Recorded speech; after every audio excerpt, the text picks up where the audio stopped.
Embodied word is for people's transformation. It's really about rewiring our neural pathways to align with God's eternal truth. I mean, I just love sitting and reading quietly. So important, like such a great discipline to just be in stillness and silence. But then when it comes to interacting with the word, if we stand up and move and read out loud, we have more going on in our brain, more lighting up, more associations to help us receive it, to help us interact with it, to help us have questions about it. So this is Psalm 33 today. I'm in the rose garden of a friend's back patio. Isn't it lovely? The roses, you can smell the fragrance. Just smell it through the screen. I'm just gonna take the word. I like to take it to my heart and just take a deep breath. And when I take a breath, it reminds me of Holy Spirit breathing into the humans, to the soil of Adam, the man that he had created out of the dirt, out of the dust. And that infusion of life, breath into the dirt. And then he became a living being, a living soul. I think my heart is good soil to receive this. Are you hungry? Are you humble? Yes, Lord. And I always do a little heart check, like, is there anything that might prevent me from receiving? Any fear, any pride, any unbelief, any unforgiveness? Just pause and just wait, listen, and see if anything comes to mind.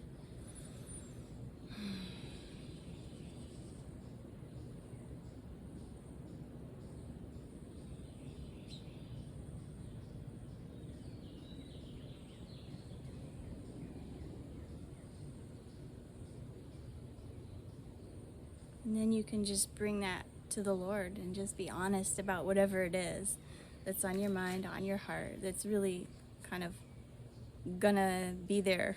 If you don't acknowledge it, it's still there. So you might as well acknowledge it, just bring it before him and just be like, Lord, I have this fear about this thing, or this thing's been on my mind, and or this person, this thing's been bugging me. Just bring it to him, just give it to him, see what he wants to show you. Like,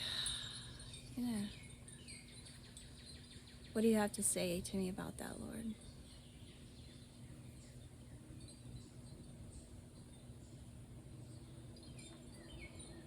And maybe just enter into a deeper interaction and exchange with God about that.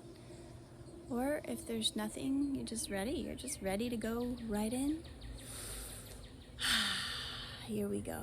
So I always ask for light. Like, how about I just ask that you would shine light on this passage to make it alive to my heart. Whatever it may be, whatever passage you're going to read. Psalm 33. Okay, read aloud act. It's kind of a long one. So I'm going to start sitting down. Shout for joy to the Lord. Woohoo! Yeah! I'm in a neighborhood. I'm not going to shout super loud right here. Yes! You righteous, okay? Praise befits the upright. Praise befits the upright.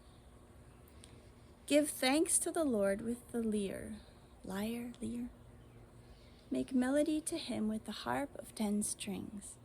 If there's a word or a phrase that you can put in your body, like you can act it out, why not?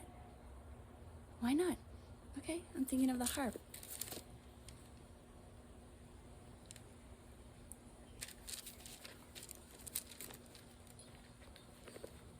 Sing to him a new song. Sing to him a new song. Play skillfully on the strings with loud shouts. Yes! Woohoo! For the word of the Lord is upright. I'm just going to start standing up, upright. I'm going to tilt my camera a little bit too, so that, there we go. The word of the Lord is upright. and all his work is done in faithfulness. He loves righteousness and justice. Okay? The Lord loves righteousness and justice. There we go. Gosh. That's the problem with sitting down and standing up.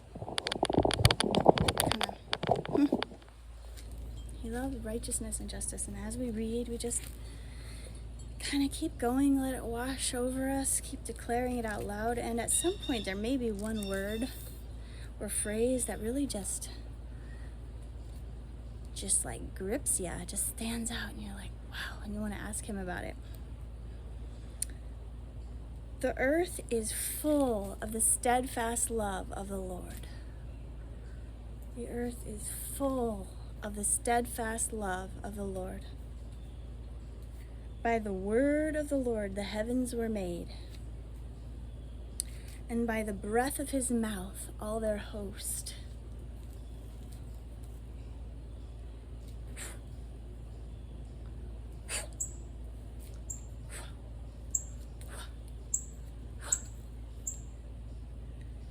He gathers the waters as of the sea as a heap.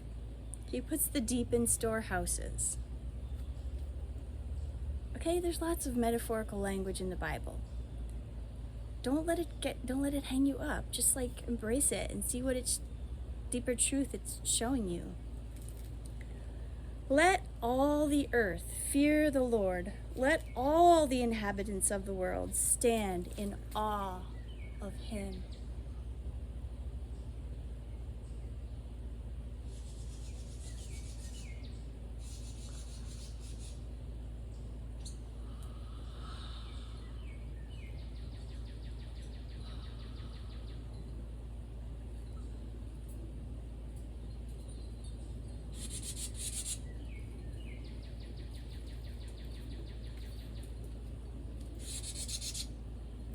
For he spoke, and it came to be.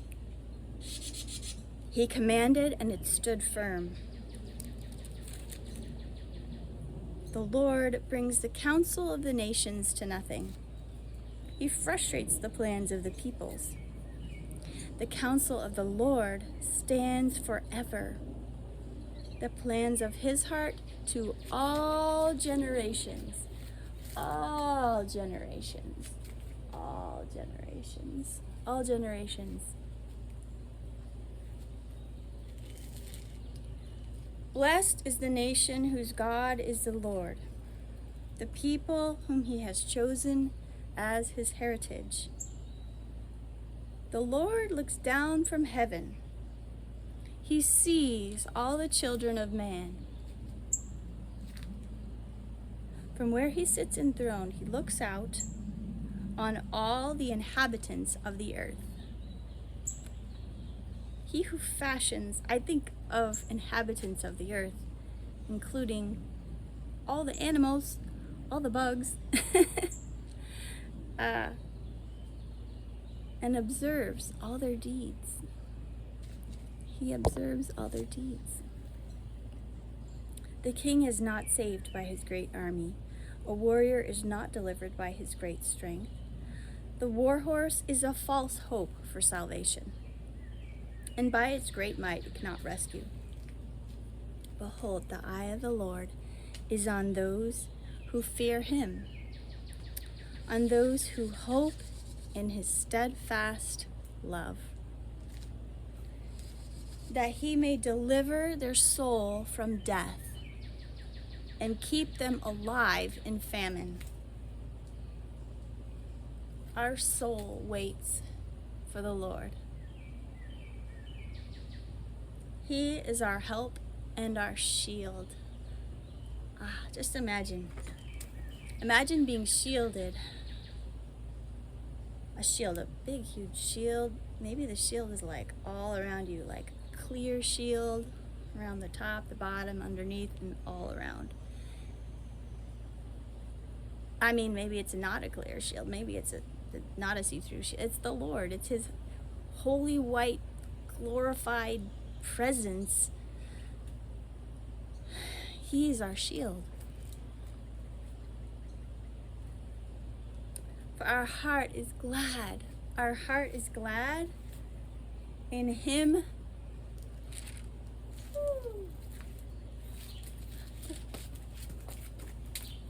For we trust in His holy name.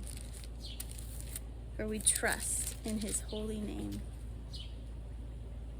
Let your steadfast love, O Lord, be upon us, even as we hope in you. Let your steadfast love be upon us, even as we hope in you. Let your steadfast love be upon us, even as we hope in you. Psalm 33. I love that psalm. Just let it sink in.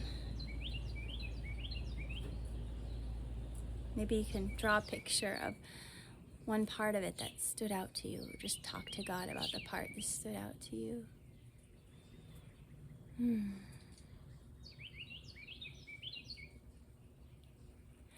Psalm 33.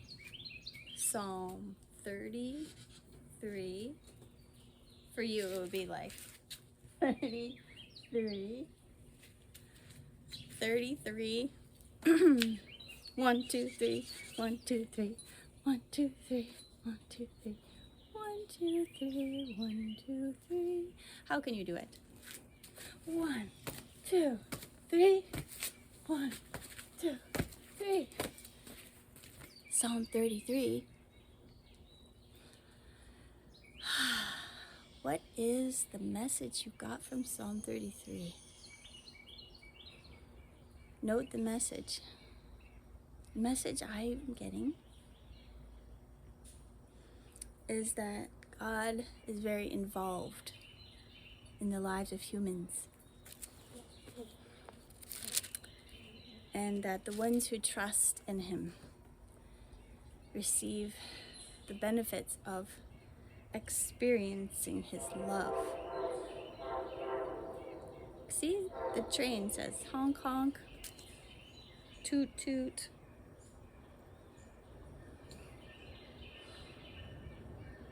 So if I were to draw a picture of this, what would I draw?